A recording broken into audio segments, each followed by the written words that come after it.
오늘 함께 나눌 말씀의 제목은 슬퍼하는 다윗입니다.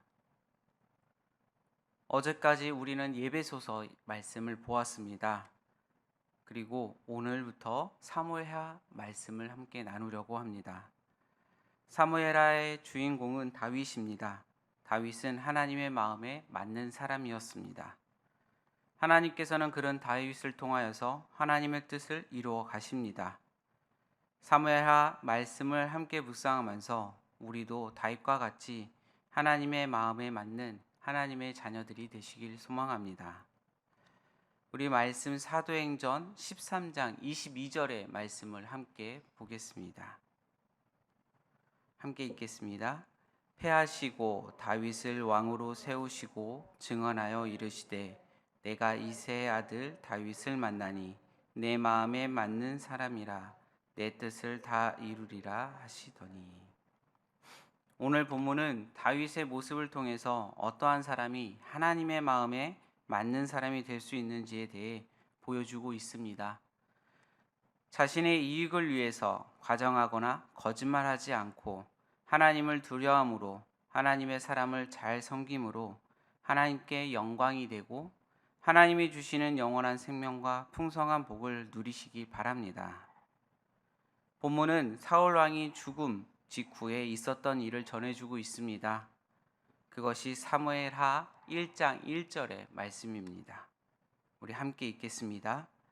사울이 죽은 후에 다윗이 아말렉 사람을 쳐 죽이고 돌아와 다윗이 시글라에서 이틀을 머물더니. 당시 다윗은 아말렉과의 전쟁을 마치고 시글락에 돌아와 있었습니다. 그런데 다윗이 시글락에 돌아와 있었을 때 사흘째 되던 날 어떠한 사람이 다윗에게 찾아오게 됩니다. 그의 옷은 찢겨져 있었고 머리에는 흙이 있었습니다. 머리에 흙이나 재를 뒤집어 쓴다는 것은 고대에 애도하다라는 뜻으로 정형적인 모습입니다. 머리에 흙이나 재를 뒤집어 쓴 이유는 죽은 사람과 함께 자신도 흙 속에 매장된다는 그것을 의미하고 있습니다. 다윗은 이 사람의 평범하지 않는 모습을 보고 어디서 왔느냐고 물었습니다. 그는 이스라엘 진영에서 도망쳐 왔다고 대답하고 이스라엘이 패하면서 많은 사람들이 죽었고 사울과 요나단도 함께 죽었다는 사실을 전해주게 됩니다. 사울과 요나단의 죽음에 대해 이야기를 들은 다윗은 그 젊은이에게 그 사실을 확인하기 위해 어떻게 했는지 다시 묻게 됩니다. 다윗에게 사울의 죽음에 대해 자세히 보고하고 자신이 길보아 산에서 다윗을 만난 것은 우연한 일이 있다고 강조합니다.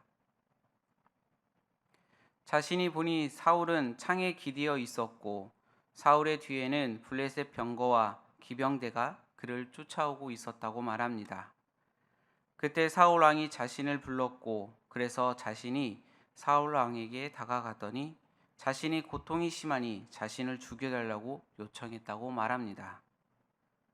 자신이 보기에도 상처가 심하여 살아갈 가망이 보이지 않아서 자신이 사울을 죽였고 그러면서 그의 머리에 있었던 왕관과 팔의 고리를 다윗에게 가져왔다고 보고를 합니다.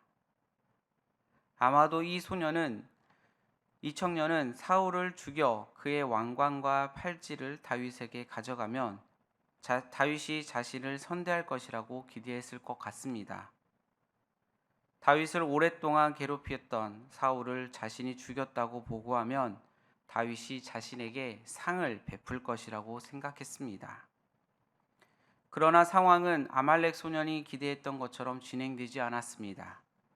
다윗은 사울의 죽음의 소식을 듣고 자신의 대적이 죽었다는 소식에 기뻐하기보다는 슬퍼했습니다. 다윗은 사울의 죽음으로 오랫동안 피신 생활이 끝났다고 기뻐하는 대신 옷을 찢으며 슬퍼하고 애도하는 모습을 보여줍니다. 그리고 자신과 함께한 사람들과 더불어 사울과 요나단 그리고 이스라엘 백성들의 죽임당한 병사들을 위해 저녁까지 애도하고 금식하며 그들의 죽음을 애도했습니다.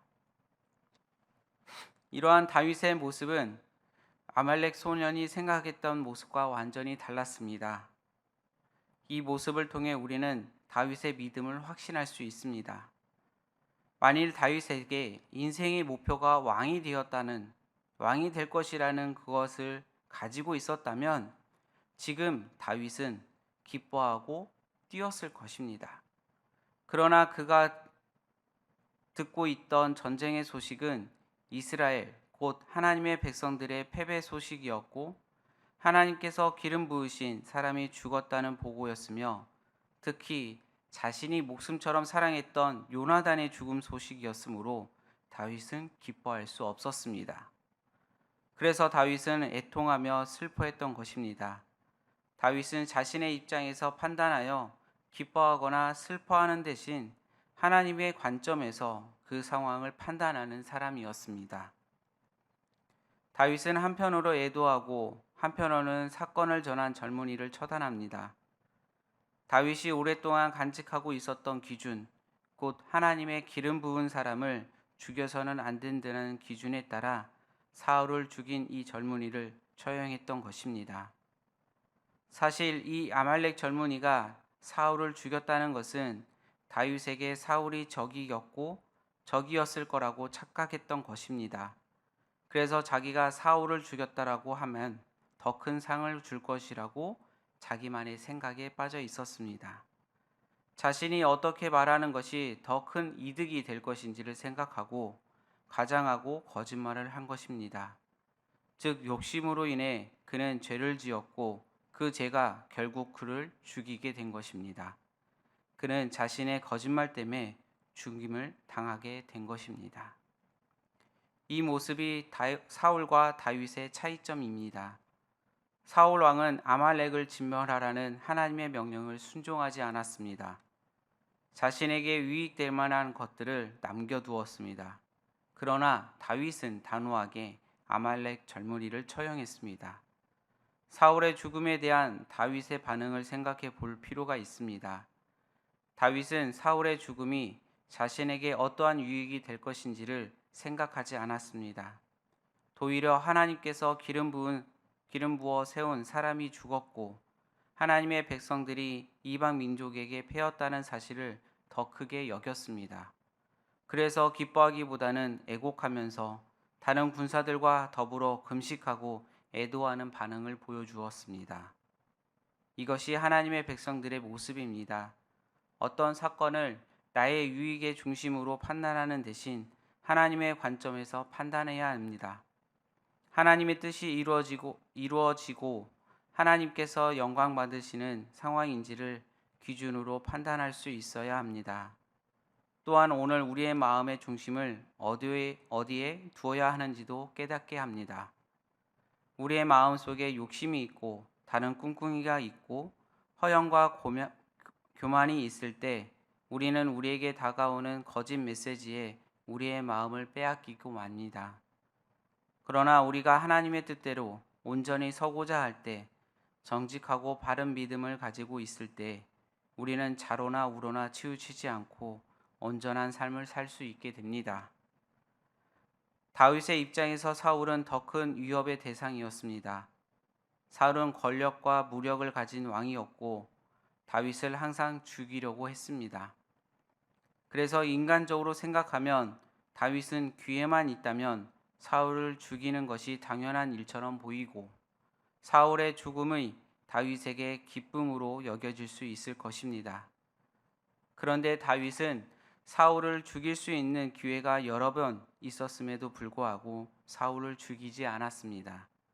그리고 사울의 죽음 앞에서도 기뻐하지 않았습니다. 그가 하나님의 기름 부음을 받은 하나님의 사람이기 때문에 그렇습니다. 다윗은 하나님을 두려워하고 하나님을 생각하는 사람이기 때문에 그랬습니다. 우리 모두 다윗처럼 우리의 삶 속에서 하나님이 원하시는 것이 무엇인지를 생각하고 그러한 삶에 마음의 중심을 두어야 합니다. 그렇게 살아갈 때 하나님은 우리의 길을 지켜주시고 인도해 주실 것입니다.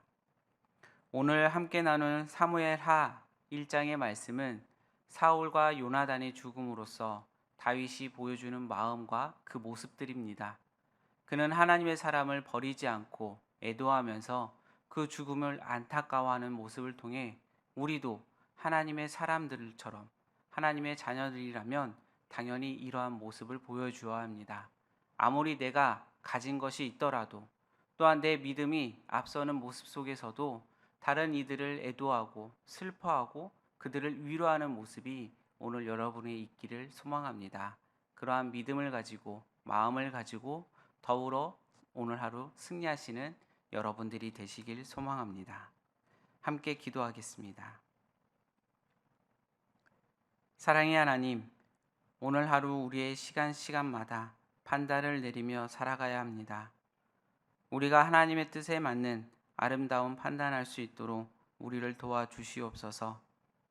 판단해야 할 순간마다 멀리 보고 깊게 보고 넓게 보고 뒤도 보면서 후회함 없는 하나님의 뜻을 꿰뚫어 보는 믿음의 판단을 할 수 있게 함께하여 주시옵소서. 오늘 하루도 주님께 맡깁니다. 시간마다 함께하여 주시고 인도하여 주시옵소서. 사랑이 많으신 예수님의 이름으로 기도드립니다. 아멘.